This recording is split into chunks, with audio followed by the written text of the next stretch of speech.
your go-to podcast episode to understand and explore the fascinating world of artificial intelligence. Today, we have Professor Kaushik Gopalan, Computer Science faculty in Flame University. In today's rapidly evolving digital landscape, artificial intelligence has emerged as a transformative force, reshaping industries, revolutionizing technology, and challenging societal norms. From self-driving cars to virtual assistants, from predictive analytics to medical diagnosis, AI is permeating every aspect of our lives. Yet, questions arise. How does AI work in media ethics? How does AI work within the mass communication domain? Let's hear from our guest as we embark on this enlightening journey through the realm of artificial intelligence where the possibilities are limitless, the challenges immense, and the insights invaluable. Welcome, Professor. Now let's move on to the questions. My first question to you would be, how would you explain to our audience the current trajectory of artificial intelligence advancement and how important is it to be literate on it and be aware of its implications? Thanks, Lavanya. So the weird thing about AI is that it affects almost every part of our lives and every kind of career there is, and even things that you don't expect. For example, there was a strike in Hollywood recently, and a big bone of contention between the producers and the actors was how to deal with AI-generated content. So, you wouldn't expect as actors to be somebody whose livelihoods are threatened by AI, but, that's somehow the world that we've come to live in.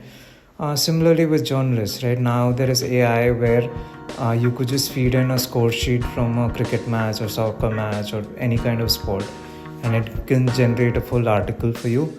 So, in almost any field of study or in almost any field of work, it's important to kind of keep in mind how AI might, affect you, how AI might be coming for you. So I think it's really important that everybody kind of keeps track of this.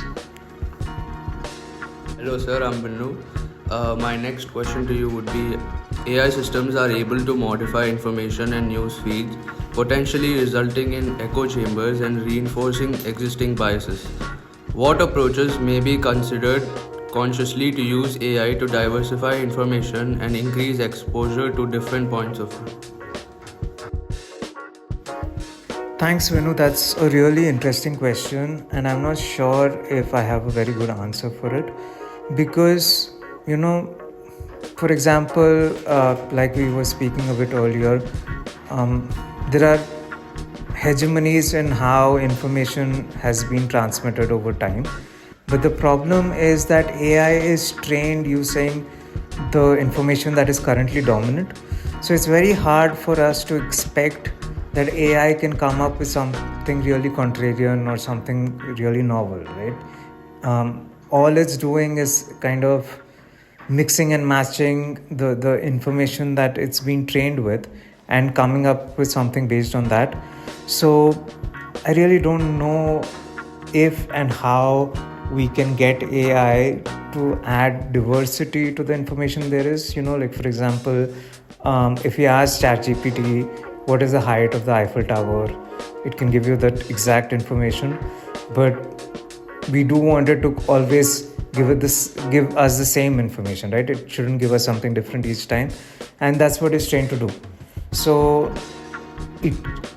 it's a good collector of information, but I don't know if it's a good discriminator about what kinds of information or what kinds of viewpoints should be amplified and what kinds should be diminished. That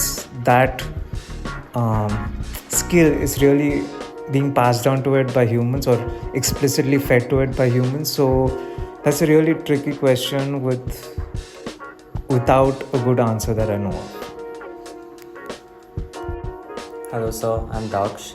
My next question to you is, considering the potential for AI to create deepfakes and manipulate information, how can we ensure responsible development and use of AI in the media landscape to prevent its misuse for media hegemony?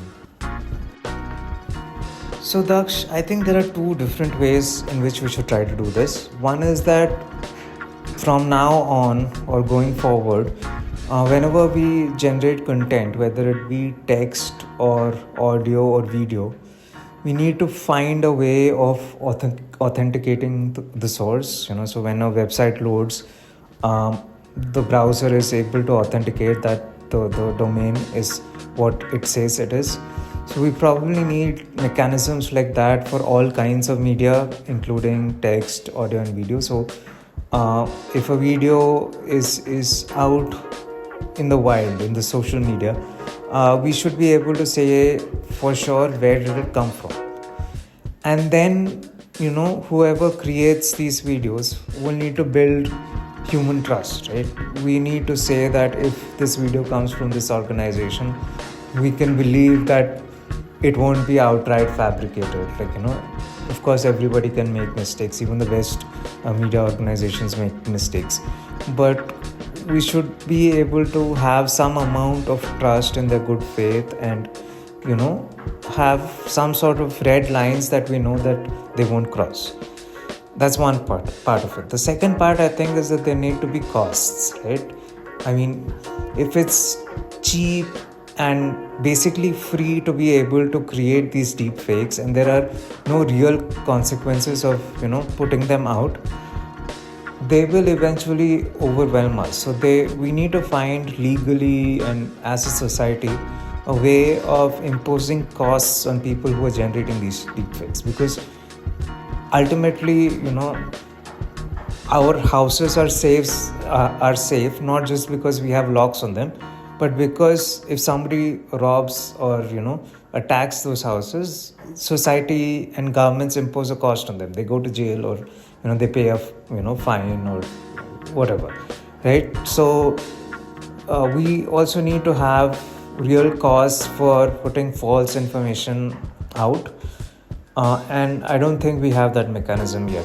Not just with deepfakes and AI, but on social media in general. Like, you can make some fake news in social media, and it's very rare that anybody gets held accountable for that. So I think both of these directions are where we need to make some progress. Hello, Professor. I'm Jivika.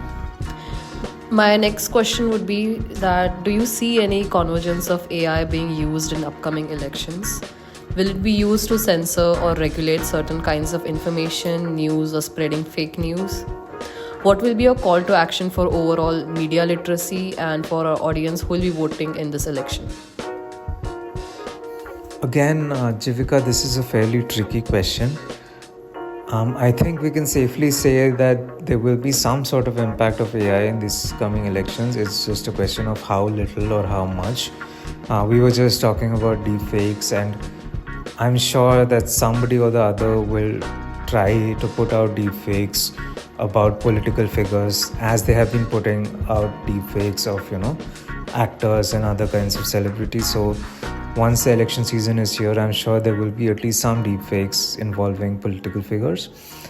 And beyond that, again, till now, if you saw something on video, you could believe that it is the truth, right? If somebody was recorded on video taking a bribe, that was it, right? There was no real way in which they could claim that, no, I did not take the bribe. If somebody was recorded hitting somebody or committing an act of violence, that was proof. Now we don't have any proof. No writing, no audio, no video is proof of anything. So I think the bigger societal level questions become, how do we make informed choices if we can't identify the truth? If our eyes can deceive us, our ears can deceive us, every medium of information that we have can be deceptive. So I think going forward, this is going to be a major problem, and I hope that governments and media organizations and whoever is involved in democracy finds good ways of addressing this, because ultimately we need to be able to separate truth from falsehood. If we can't do that, I don't see what we have left as a society. If we don't have that, I think we're doomed. Thank you, Professor, for these valuable insights. In conclusion of the podcast, our teammates Jivika, Lavanya, Vinu, and I thank Professor Kaushik for making us aware of media literacy in AI with our group in this episode. Our discussion went around to the specifics of AI, covering the whole range of applications and ethical questions associated with it within the mass communication domain. The views of Professor Kaushik have our understanding of AI capacities and ethical issues associated with it. We hope that our listeners have gained valuable insights into these communication theories and their global implications in depth. Thank you so much, Professor, for your valuable time. With this, we would like to end our podcast. Thank you for listening.